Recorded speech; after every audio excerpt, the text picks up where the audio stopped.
नमस्कार। नई परख के राष्ट्रीय मुद्दा कार्यक्रम में आपका स्वागत है और हमारे साथ प्रोफेसर अभय कुमार दुबे हैं, जिनसे हम देश की राजनीति के बारे में बातचीत करेंगे, जैसा कि हम रोज करते हैं। अभय सर नमस्कार। आज सुबह राहुल गांधी ने एक प्रेस कॉन्फ्रेंस की और जैसा कि अक्सर इस तरह की प्रेस कॉन्फ्रेंस में होता है, उन्होंने सरकार पर और खासतौर पे अडानी और मोदी के रिश्तों पर एक तरह से प्रश्न चिन्ह लगाया, उस पर नए आरोप लगाए और उनका यह आरोप लंदन से प्रकाशित एक अखबार की खबर पर आधारित था। और उन्होंने यह कहा कि पहले तो मैं यह कहता था कि 20,000 करोड़ रुपए का घोटाला हुआ है, पर उसमें 12,000 करोड़ आप और जोड़ लीजिए और इस पर प्रधानमंत्री को जवाब देना चाहिए। तो आपको क्या लगता है कि राहुल गांधी अडानी और मोदी के संबंधों पर हमला करने में एक निरंतरता रख रहे हैं? उनके आरोपों में कोई धार है? क्या इसका चुनावी राजनीति पर कोई प्रभाव पड़ सकता है? आप इसे कैसे देखते हैं? देखिए, अगर हम भारतीय लोकतंत्र के इतिहास पर गौर कर रहे हैं तो 2 बार ऐसा हुआ है कि भ्रष्टाचार का मुद्दा जो है वो चुनाव का केंद्रीय प्रश्न बन गया और उसके आधार पर जो सरकार थी वो चुनाव हार गई, अगला चुनाव नहीं जीत पाई। एक बार ये तब हुआ था जबकि बोफर्स मुद्दा उठा था। आपको ध्यान होगा कि बोफर्स मुद्दे पर जब भी इधर कुछ मामला सुस्त पड़ता था, उधर स्वीडन से और यूरोपियन मीडिया में से कोई ऐसी खबर निकलती थी जिससे ये मामला फिर जोर पकड़ लेता था। और बोफर्स मुद्दे के इर्द गिर्द ही कांग्रेस में से विश्वनाथ प्रताप सिंह का एक विद्रोह सा होता है, उसके अंदर से वो लोग निकलते हैं और निकल के फिर मंचों के ऊपर खड़े होकर वो जेब से एक पर्ची निकालते हैं और कहते हैं इसमें वो स्विट्जरलैंड के उस अकाउंट का नंबर है जहां पे बोफर्स का किकबैक यानी बोफर्स का कमीशन जमा है। हालांकि वो नंबर कभी नहीं दिखाया गया। बहरहाल उसका जो चुनावी असर पड़ा वो ये पड़ा कि टीवी पर एक दिन एक बच्चे ने ये कह दिया कि राजीव गांधी चोर है और उसके बाद से पूरा का पूरा माहौल बदल गया और जो 450 सीटें जीत के राजीव गांधी सत्ता में आए थे 1984 में, वो बहुमत नहीं प्राप्त कर पाए और विश्वनाथ प्रताप सिंह विपक्ष के संयुक्त प्रधानमंत्री बन गए। एक बार तो ऐसा तब हुआ था और दूसरी बार ऐसा तब हुआ जबकि भ्रष्टाचार विरोधी आंदोलन जो कि अन्ना हजारे के नेतृत्व में चला, अन्ना हजारे उसकी सबसे ज्यादा मुखर और जिसे कहते हैं दृश्यमान चेहरे थे, लेकिन उसके पीछे मुख्य तौर पर अरविंद केजरीवाल की हस्ती थी, जो उनके बारे में कहा जाता था कि ये भ्रष्टाचार विरोधी आंदोलन के सीईओ हैं, उसके चीफ एग्जीक्यूटिव ऑफिसर हैं, सारी रणनीतियां वही बनाते थे और जो इंडिया अगेंस्ट करप्शन नामक संगठन बना के उन्होंने इसको किया। हालांकि उस पूरे आंदोलन में कई तरह की शक्तियां शामिल थी, विवेकानंद फाउंडेशन भी उसके अंदर शामिल था, बाबा रामदेव भी उसके अंदर शामिल थे, कई तरह की शक्तियां शामिल थी, लेकिन अंततः आखिर तक उस आंदोलन में टिका जो सबसे छोटी ताकत थी, इंडिया अगेंस्ट करप्शन, जिसके शीर्ष पर अरविंद केजरीवाल थे। तो उस आंदोलन से जो एक माहौल बना उसने कांग्रेस की सरकार को पूरी तरीके से डुबो दिया और उसका फायदा राजनीतिक फायदा 2 व्यक्तियों को मिला, एक नरेंद्र मोदी को मिला केंद्रीय स्तर पर और दिल्ली के स्तर पर अरविंद केजरीवाल को प्राप्त हुआ और दोनों इस वक्त देश की राजनीति में पूरी तरीके से जमे हुए हैं। अच्छा, अब प्रश्न ये है कि क्या भ्रष्टाचार का मुद्दा दोबारा चुनाव का केंद्रीय प्रश्न बन सकता है?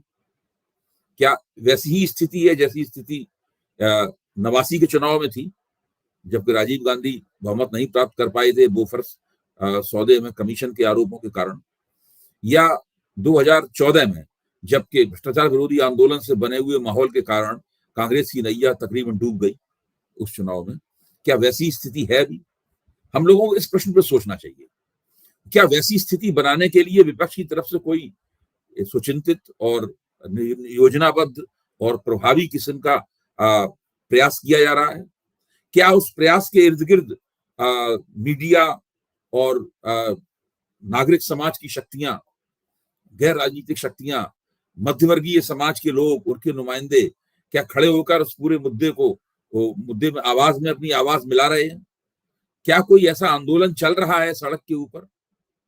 क्या इस तरह का कोई माहौल बन रहा है? देखिए, आरोप तो लग रहे हैं निश्चित रूप से।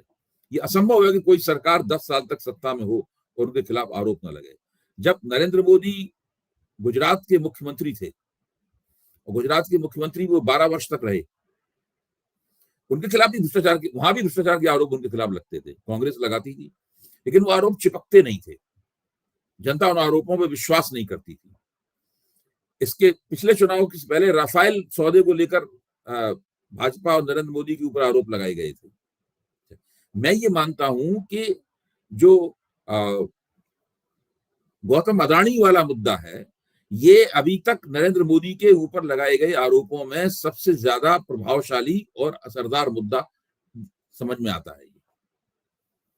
क्योंकि हिंडनबर्ग रिपोर्ट के बाद में जिस तरह अदानी के शेयर गिरे और अदानी ने जिस तरह उसका डिफेंस पेश किया, अपने अपने पक्ष में दलीलें पेश की, उस पर बहुत ज्यादा यकीन करने का मन नहीं होता। आप उनको अगर दिमाग लगाएं तो जिस तरह से भारतीय जनता पार्टी के लोगों ने बहुत ही बेचैन होकर अदानी का समर्थन किया और उसके लिए उन्होंने सारी हदें पार कर दी, संसद में भी और बाहर भी, और अदानी के खिलाफ बोलने वाली हर आवाज को दबाया गया और या तो उसको अनसुना कर दिया गया, या जब वो आवाज लगातार बोली तो उसको दबाया गया। तो अभी महुआ मोइत्रा वाला मामला भी है, क्योंकि महुआ मोइत्रा ने अदानी के खिलाफ बहुत सारे सवाल पूछे हैं संसद में, इसलिए इस वक्त उनके ऊपर आरोप लगाया गया है कि उन्होंने हीरानंदानी कंपनी के साथ में ग्रुप से रिश्वत ली है और रिश्वत के कारण उन्होंने वो सवाल पूछे हैं। संसद की जो आचरण समिति है वो उसके ऊपर गौर कर रही है, उसका जो भी परिणाम हो। तो वो अदानी वाला मुद्दा सबसे ज्यादा शक्तिशाली मुद्दा है, सबसे ज्यादा प्रभावशाली मुद्दा है। विपक्ष ने शुरू में जितने जोर से इस मुद्दे को उठाया था, बाद में उसको उठाना बंद कर दिया।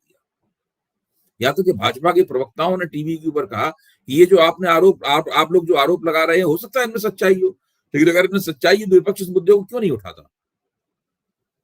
विपक्ष में भी देखिए, अब जैसे कि जब राहुल गांधी से ये पूछा गया कि भैया ये मुद्दा आप शरद पवार से क्यों नहीं पूछते, तो वो कहते हैं कि भाई शरद पवार कोई प्रधानमंत्री थोड़ी ना है। ठीक है, आपको एक तरफ तो प्रधानमंत्री से पूछना चाहिए, लेकिन दूसरी तरफ शरद पवार से भी पूछना चाहिए कि आपके और गौतम अदानी के बीच के संबंध क्या है।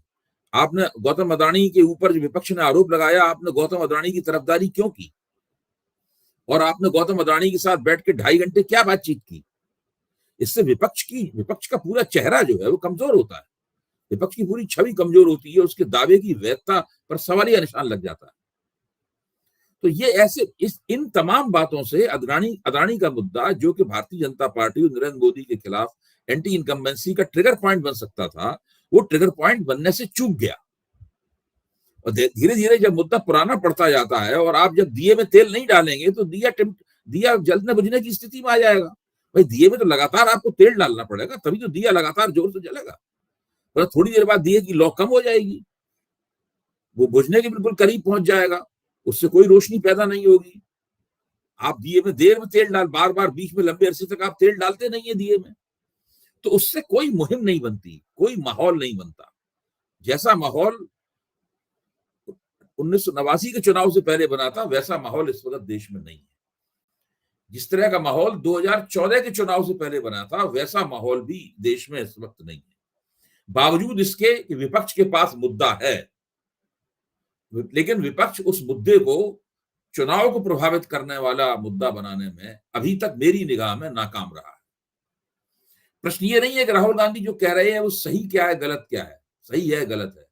प्रश्न ये है कि उसको अगर उस मुद्दे के ऊपर राहुल गांधी को विश्वास है, तो राहुल गांधी को ये विश्वास जो इंडिया गठबंधन को भी दिलाना चाहिए। राहुल गांधी को इंडिया गठबंधन में खड़े होकर तमाम पार्टियों से कहना चाहिए कि भाई इस मुद्दे पर आप एक स्वर से हमारा साथ दें। ऐसा क्यों है कि जो सांसद अदानी के मुद्दे को संसद में जिन्होंने मुखर स्वर में, ऊंची आवाज में, बुलंद आवाज में उठाया, उन सबको धीरे धीरे किनारे किया गया। संजय सिंह इस वक्त जेल में है और महुआ मोइत्रा का पूरा मामला संसद की जो आचरण समिति है उनके पास है, मतलब है। तो धीरे धीरे करके ऐसी स्थिति बनती चली जाएगी कि संसद में कोई इस मुद्दे को नहीं उठाएगा और बाहर केवल राहुल गांधी ही इस मुद्दे को उठाते रहेंगे, तो उससे राजनीतिक प्रभाव पैदा नहीं होगा। क्या ये भी कह सकते हैं कि 2013 या 1989 की तुलना में विपक्ष के पास एक जो कमजोर स्थिति है विपक्ष की, वो इसलिए भी है क्योंकि मीडिया साथ नहीं है, मुख्यधारा की मीडिया। जैसे आज मैं खबरें देख रहा था तो ऐसे दिखाया जा रहा था कि एक बार फिर से एक विदेशी अखबार से खबर लेते हुए राहुल गांधी ने आरोप लगाया और फिर बहुत सारी चीजें हो जाती हैं। तो जितना नियंत्रण गौतम अडानी का है उतना पहले सरकारों का नहीं था। सरकार पे, मीडिया नहीं पर? भाई देखिए, 1989 के पहले और 2014 के चुनाव से पहले मीडिया की संरचना अलग तरह की थी। मीडिया का मालिकाना अलग तरीके से था। मीडिया का ये स्वामित्व की संरचना थी, है, ओनरशिप का जो स्ट्रक्चर था वो बिल्कुल अलग तरीके था। उस वक्त तक कारपोरेट शक्तियां मीडिया में इतने बड़े पैमाने पर नहीं आई थी। पुराने किस्म के कारपोरेट थे, जैसे कि रामनाथ गोयनका या रमेश जैन, ये लोग थे, अभीक सरकार, ये लोग थे।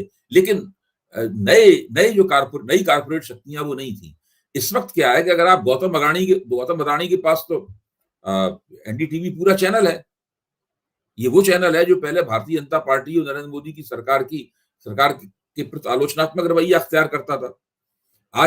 आज वो महुआ मोहित्रा को पूरी तरह उसमें जिस तरीके से पूरी खबर को पेश किया जा रहा है, उसमें महुआ मोहित्रा को पूरी तरीके से कटघरे में खड़ा कर दिया गया है। तो ये स्थिति है। आज बिल्कुल मीडिया का नजारा बदल गया है। मैं तो ये पहले भी कह चुका हूं, नई परख के मंच पे भी कह चुका हूं, लिख भी चुका हूं। 2014 के बाद से मीडिया और सरकार के संबंधों को एक तरह की नैरेटिव थ्योरी जो है वो उसकी नुमाइंदगी कर रही है। वो नैरेटिव थ्योरी ये है कि मीडिया सरकार की तरफ से एक खुशनुमा खबर चलाना चाहता है और वो सरकार से केवल मुंह दिखाने के लिए सवाल पूछता है और बाकी हाथ धोकर विपक्ष के पीछे पड़ा रहता है।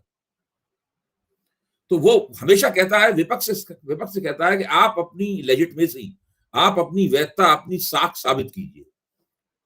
ये वो सरकार से नहीं कहता है, वो लगातार विपक्ष से ये बात कहता है। मैं कहता ये हूं कि पूरे देश की राजनीति का, सार्वजनिक जीवन के विमर्श का, सोच विचार का, मीडिया का, सब चीज का सरकारीकरण हो गया है। और वो सरकारीकरण इस दर्जे का है कि जिसके पास सरकार होती है वो उसका लाभ उठाता है। अगर सरकार आज बीजेपी के पास है तो बीजेपी उस सरकारीकरण की प्रक्रिया को और मजबूत कर रही है और उसका लाभ उठा रही है। जिन राज्यों में सरकार बीजेपी के पास नहीं है, विपक्ष की पार्टियां सरकार चला रही हैं, वो भी कम सरकारीकरण नहीं कर रही हैं। एक चीज ये भी है कि चाहे हम बोफोर्स मुद्दे को देखें या 12-13 में जो आंदोलन चला उसको देखें, तो दोनों की ही कोई तार्किक परिणति नहीं हुई। यानी कि बोफोर्स में भी कोई घोटाला हुआ, ये कभी साबित नहीं हो पाया, किसी को सजा नहीं मिली। और उसी तरीके से जो 13-14 में जो घटनाएं हुई, उसके बाद ऐसा लगा कि सब कुछ सुनियोजित सा चल रहा था। तो क्या इसके कारण से भी भ्रष्टाचार एक बड़ा मुद्दा नहीं रह गया आम जनता के लिए? देखिए, है ये कि किसी चीज की तार्किक परिणति तब होती है जबकि व्यवस्था के अंदर कुछ संस्थागत प्रयास करके उन समस्याओं का निपटारा होता है। भाई, जयप्रकाश नारायण के नेतृत्व में 1974 में जो आंदोलन चला, उसमें चुनाव सुधारों को लेकर एक मांग थी कि हमें प्रतिनिधि वापसी का अधिकार मिले। उनकी जब सरकार बन गई तो सरकार ने भी उस मांग के ऊपर ध्यान नहीं दिया। यानी जयप्रकाश जी के पूरे आंदोलन की वजह से जो सरकार सत्ता में आई, उसने भी उस मांग के ऊपर ध्यान नहीं दिया। उसके बाद जितनी भी विपक्ष की सरकारें बनी, वो जयप्रकाश नारायण की विरुद्धावली गाती थी और उनको अपना अनुयायी घोषित करती थी। उन्होंने भी न केवल इस मसले पर ध्यान नहीं दिया, बल्कि चुनाव सुधारों के किसी मसले पर ध्यान नहीं दिया। अगर जनता पार्टी की सरकार ने ही मजबूती के साथ चुनाव सुधारों का सिलसिला शुरू कर दिया होता, 2.5 साल वो सत्ता में रहे, 2.5 साल बहुत होते हैं, 2.5 साल में वो चुनाव सुधारों की एक शुरुआत कर सकते थे मजबूत। लेकिन उन्होंने ऐसा कोई काम नहीं किया। इसके बाद में बहुत सी विपक्षी सरकारें आई, उन्होंने भी ऐसा कोई काम नहीं किया। तो उस जो आवाज उठी थी जनता की तरफ से, जिसको एक वरिष्ठ और बहुत ही ईमानदार और जिनका बड़ा सम्मान था भारत में, उन्होंने उनका नेतृत्व किया था, वो पूरा प्रयास बेकार चला गया। अब आइए आप बोफर्स मुद्दे के ऊपर। बोफर्स मुद्दे पर जब रक्षा सौदों में भ्रष्टाचार का आरोप लगा और कमीशन खाने वाली बात आई है, लेकिन उसके बाद भी किसी भी किस्म के कोई संस्थागत प्रयास नहीं, सुधार नहीं किए गए। वो आरोप दरअसल देखा जाए तो हमारी रक्षा सेनाओं के ऊपर भी आरोप थे। भारत में हथियारों की दलाली बंद नहीं हुई। रिटायर हो चुके जो अफसर थे, चाहे वो एडमिरल हो, चाहे लेफ्टिनेंट जनरल हो, चाहे मेजर जनरल हो, चाहे विंग कमांडर हो, वो सब रिटायर होने के बाद में हथियारों की दलाली करते रहे। उन चीजों पर रोक लगाने की कोई कोशिश नहीं की गई। और हमेशा जब भी कोई नया हथियार खरीदा जाता था, विमान खरीदे जाते थे, कुछ भी खरीदा जाता था, तो एक हमेशा उस पर सवालिया निशान लगा रहता था, क्या इसमें हथियारों की दलाली हो रही है। क्योंकि इसका कोई भी सिक्का बंद इंतजाम नहीं किया गया। इसी तरीके से आप आइए लोकपाल आंदोलन के ऊपर, उसके बाद भी राजनीति में भ्रष्टाचार ना हो उसका कोई संस्थागत प्रयास नहीं किया गया। सब चीजें वैसी की वैसी ही चलती रहती हैं। जिन आंदोलनों के घोड़े पर सवार होकर लोग सत्ता में आते हैं, सत्ता में आने के बाद में उन आंदोलनों को वो भूल जाते हैं। ये स्थिति है। इसीलिए कोई भी चीज जो है वो अपनी तार्किक परिणति तक नहीं पहुंचती। वो केवल राजनीति करने, लोगों की भावनाओं को अपनी ओर मोड़ने और सत्ता हासिल करने का एक औजार बन के रह जाती है। आपने लोकपाल का नाम लिया, तो लोकपाल का कानून संसद से पारित हो चुका है और तकरीबन 10 साल हो गए, लेकिन कोई लोकपाल कभी नियुक्त नहीं हुआ। जी जी, ठीक कह रहे हैं।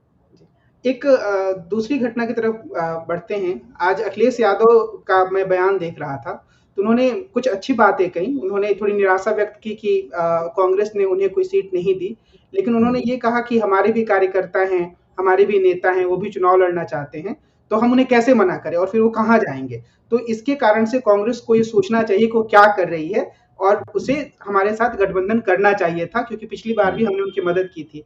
तो क्या आपको ये लगता है कि कांग्रेस को और ज्यादा उदार होना चाहिए इस तरह के गठबंधन बनाने में और छोटे दलों को भी जगह देनी चाहिए? देखिए, इन कामों को करने के बहुत से तरीके हैं। आप तो बिहार से आते हैं कमल, तो आप तो जानते हैं कि इन तरीकों को ईजाद करने में लालू यादव का बहुत बड़ा योगदान है।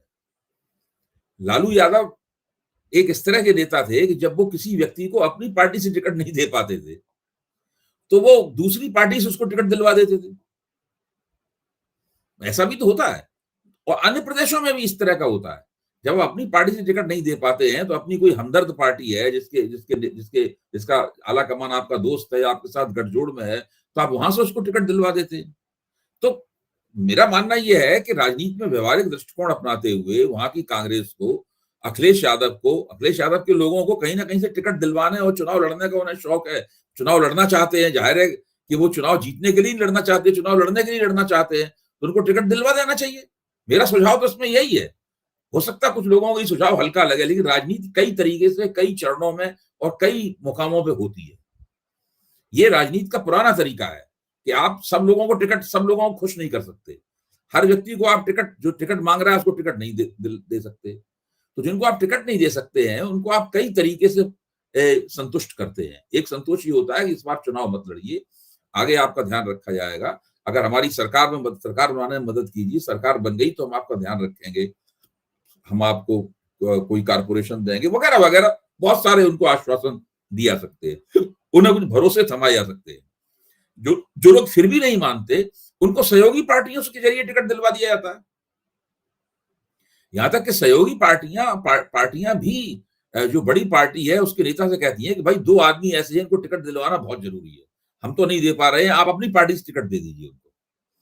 तो ऐसी सीटों से टिकट दे दिया जाता है जहां पर जीतने की कोई गुंजाइश ना हो या कम हो जहां गुंजाइश, लेकिन उनको टिकट मिल जाता है, वो चुनाव लड़ते हैं, तो कोई झगड़ा फसाद खत्म हो जाता है। तो ऐसे बहुत से तरीके होते हैं। अब आप मध्य प्रदेश में देखिए, एक जिन्हें टिकट मिलना चाहिए था, जिनका दावा था, और उनको टिकट नहीं मिला।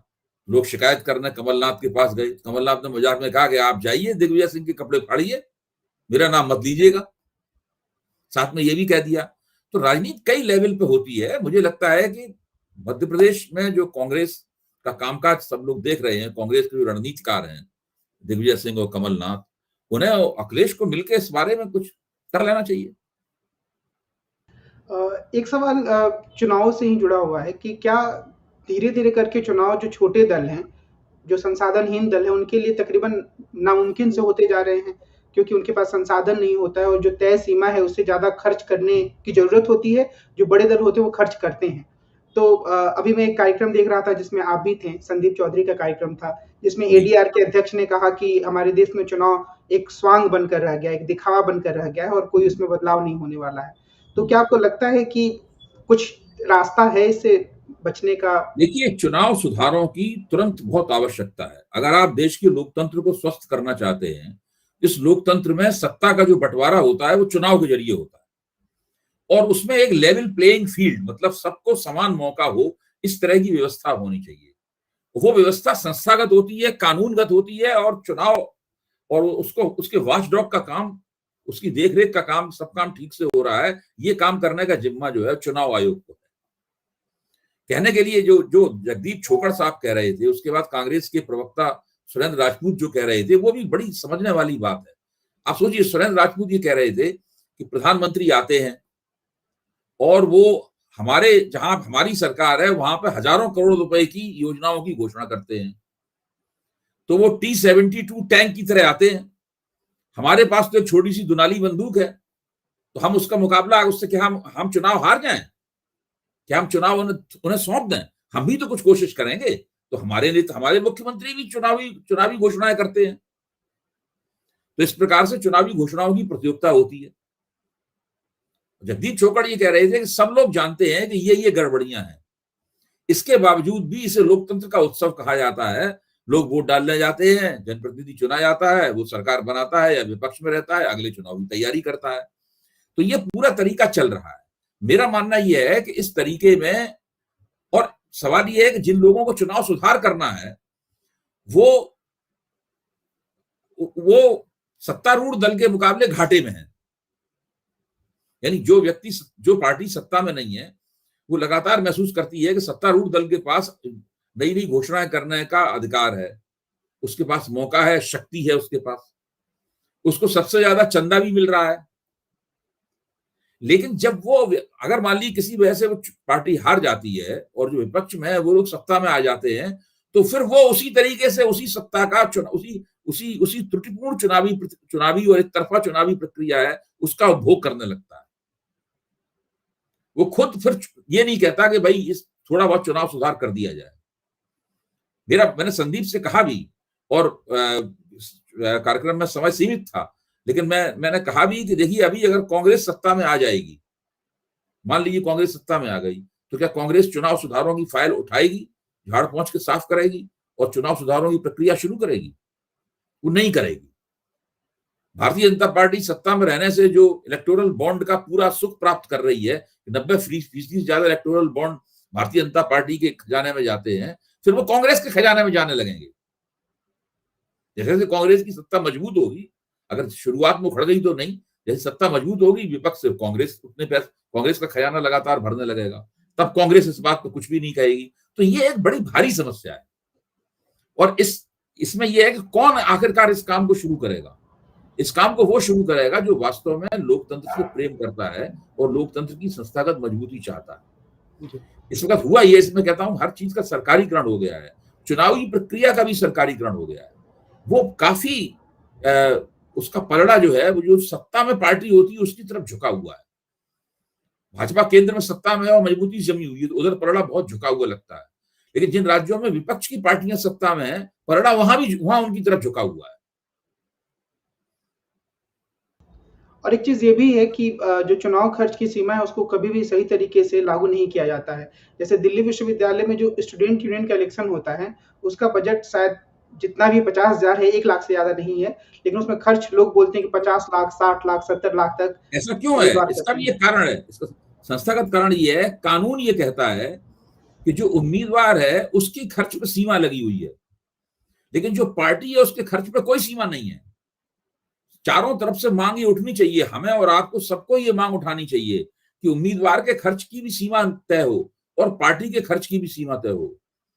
उम्मीदवार तो अपना अकाउंट दे देता है चुनाव आयोग को कि भाई हमने जैसे एक लोकसभा का चुनाव लड़ने के लिए 95 लाख रुपया खर्च किया जा सकता है, तो उम्मीदवार अकाउंट इस तरीके से बनाकर देता है कि 95 लाख से ज्यादा हमने खर्च नहीं किया। लेकिन इस बात का अकाउंट कौन मांगेगा और कौन देगा कि पार्टी ने तो वहां पे पता लगा 100 करोड़ रुपया खर्च कर दिया उसके चुनाव के ऊपर। तो जब तक पार्टी के ऊपर चुनाव खर्च की बंदिश नहीं लगेगी, तब तक चुनावों में धन बल की जो मौजूदगी है और उससे जो पलड़ा एक तरफ झुक जाता है, ये प्रक्रिया कभी बंद नहीं होगी और चुनावी प्रक्रिया हमेशा विकृत बनी रहेगी। ये बहुत बुनियादी सवाल है। तो आज की चर्चा को हम यहीं विराम देते हैं, और कार्यक्रम खत्म करने से पहले मैं आप सभी लोगों से यह कहूंगा कि अगर अभी तक आपने नई परख चैनल को सब्सक्राइब नहीं किया है तो आप इसे सब्सक्राइब करें और हमसे जुड़ें। हम कल फिर मिलेंगे और देश की राजनीति से जुड़े कुछ प्रमुख मुद्दों पर प्रोफेसर अभय कुमार दुबे से बातचीत करेंगे। अभय सर, आज की बातचीत के लिए बहुत बहुत धन्यवाद। कल हम फिर मिलते हैं। नमस्कार। जी।